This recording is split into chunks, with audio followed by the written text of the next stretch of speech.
fazer uma estátua,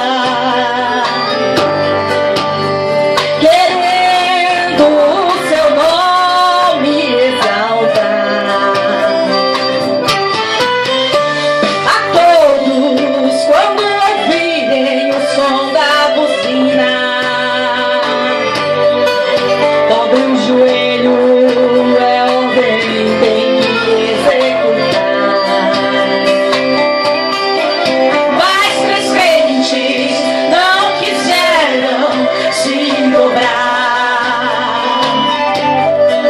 Pode o rei muitas estátuas levantar, pode mandar tocar buzina a noite inteira.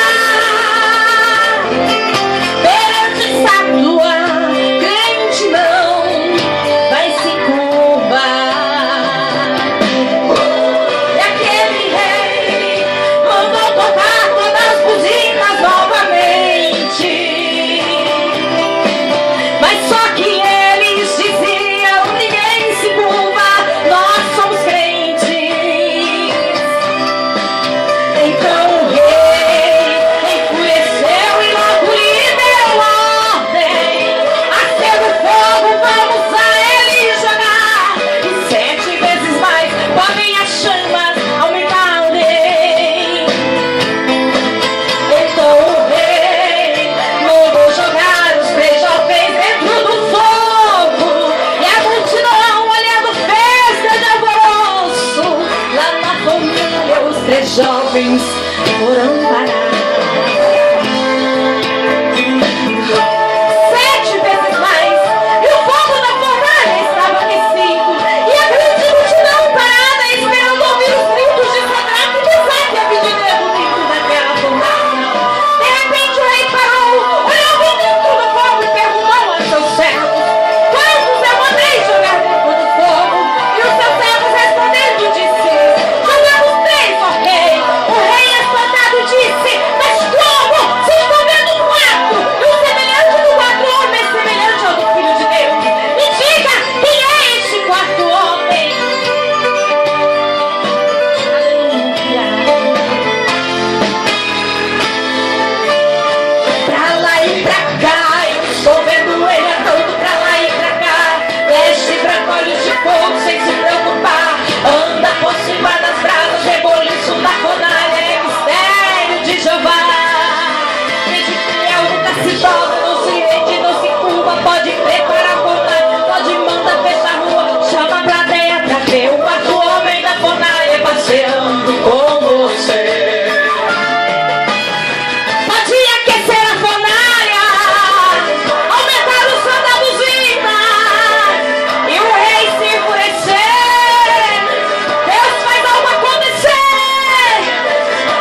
contigo.